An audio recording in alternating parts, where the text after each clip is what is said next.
जी हाँ दोस्तों, आप सबने थंबनेल्स पर जो पढ़ा बिल्कुल सही पढ़ा है। लॉकडाउन जो आज इस समय देश में कोरोना नाम की इतनी भयंकर बीमारी महामारी फैली हुई है। आज से बहुत सालों पहले न्यूटन के समय में, sir Isaac Newton the great scientist के समय में भी इसी तरह की एक बीमारी फैली थी।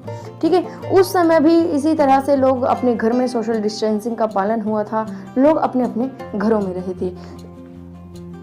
तो न्यूटन भी अपने घर में रहे थे, लेकिन उन्होंने लॉकडाउन का जो पीरियड था, जो वो क्वारंटाइन थे, उस समय में उन्होंने वेस्ट नहीं किया है उस समय को। उस समय में उन्होंने कोई भी बेकार की चीज़ नहीं की, बल्कि अपने काम की चीज़ें की।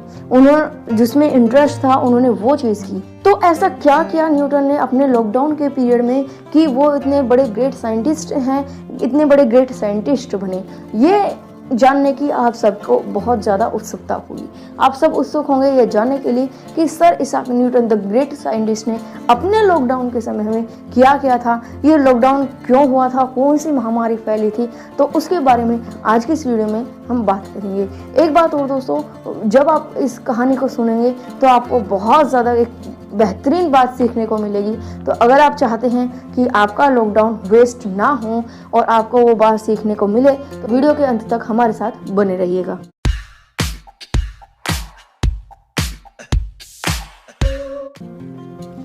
सर इसाक न्यूटन की ये छोटी सी घटना है, उनके जीवन की एक कहानी है, जिसको हम आज की इस वीडियो में करेंगे।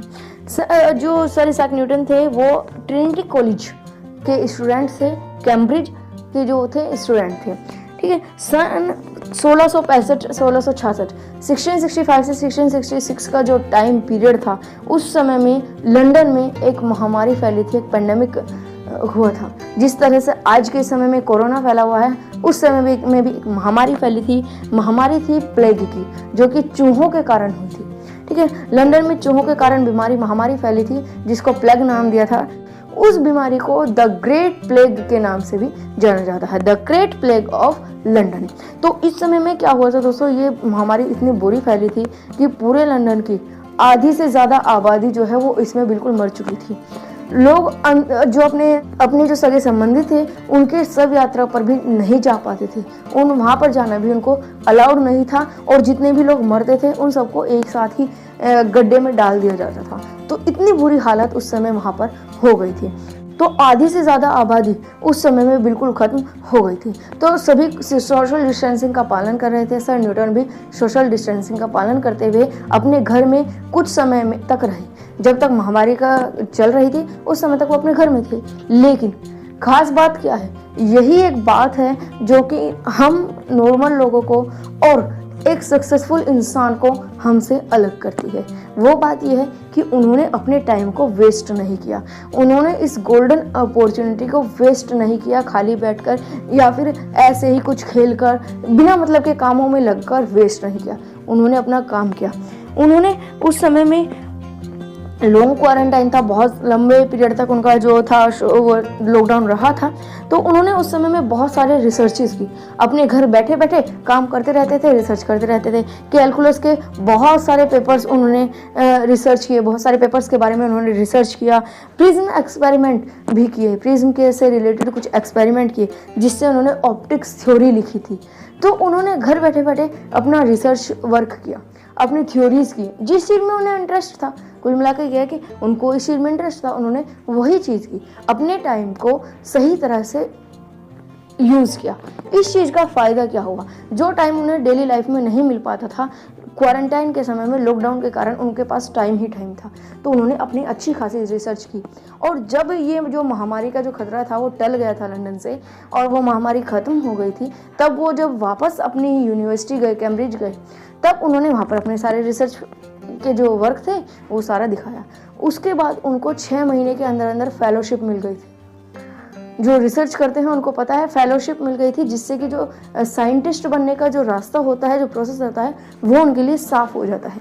कुछ टाइम बाद ही वो ग्रेट साइंटिस्ट की उनको उपाधि मिल गई थी। तो ये एक छोटी सी घटना है उनके जीवन की, लेकिन इससे हमें बहुत कुछ सीखने को मिलता है। सीखने को क्या मिलता है कि हमें खाली बैठे बैठे या बिना मतलब के काम को करके टाइम वेस्ट नहीं करना चाहिए। हम क्या कर सकते हैं, हम मैं ये नहीं कह रही हूँ कि भाई लॉकडाउन में आप अपनी फैमिली के साथ टाइम ना स्पेंड करें और सिर्फ अपने काम में लगे रहे, नहीं।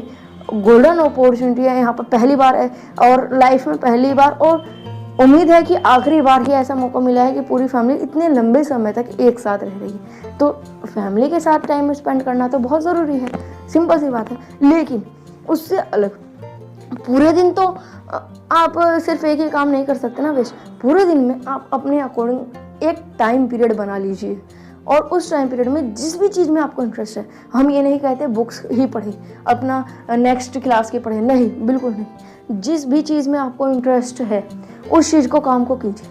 और अगर आप कोई नई लैंग्वेज सीखना चाहते थे जो कि डेली रूटीन में नहीं सीख पाए थे, तो अब सीख लीजिए। कोई नई लैंग्वेज सीखनी है आपको, इंग्लिश सीखनी है या कोई और दूसरी नई लैंग्वेज सीखनी है, तो वो सीख लीजिए। कोई स्किल है तो वो सीख लीजिए। तो कुल मिलाकर ये है कि टाइम का यूज़ कीजिए। कई सारी ऐसी स्किल है और बहुत सारे काम ऐसे हैं जो कि आप घर बैठे बिना किसी मदद के आप लॉकडाउन के टाइम पीरियड में आसानी से सीख सकते हैं और जो आगे चलकर आपको बहुत ज़्यादा हेल्पफुल रहेगी। अगर आप चाहते हैं कि आपको उन सभी के बारे में बताया जाए कि कौन कौन सी स्किल है और आप उनको किस तरह से सीख सकते हैं, क्या सोर्स उनके लिए यूज़ कर सकते हैं, तो नीचे कमेंट करके बताइए। नेक्स्ट वीडियो में हम फिर आपको बताएंगे 10 से 15 स्किल आपको बताएंगे जो कि आप लॉकडाउन के पीरियड में घर बैठे आराम से सीख सकते हैं, क्योंकि लॉकडाउन अब 17 तारीख तक तो बढ़ ही गया है। आगे देखते हैं कि कब खुलेगा कब नहीं। अभी फ़िलहाल 17 तारीख तक तो लॉकडाउन आपका बढ़ ही गया है, तो 17 तारीख तक आपको घर में ही रहना है। तो अगर आप चाहते हैं कि वो वीडियो लाई जाए, आपको स्किल्स के बारे में बताया जाए और साथ ही साथ ये भी बताया जाए कि कौन सी स्किल करें और कैसे करें, दोनों का अगर आपको आंसर चाहिए तो नीचे कमेंट बॉक्स में हमें बताइए। और नेक्स्ट वीडियो आपकी इसी टॉपिक पर होगी। 10 स्किल 15 स्किल जितनी आप कहेंगे उतनी स्किल आपके सामने पेश कर दी जाएगी।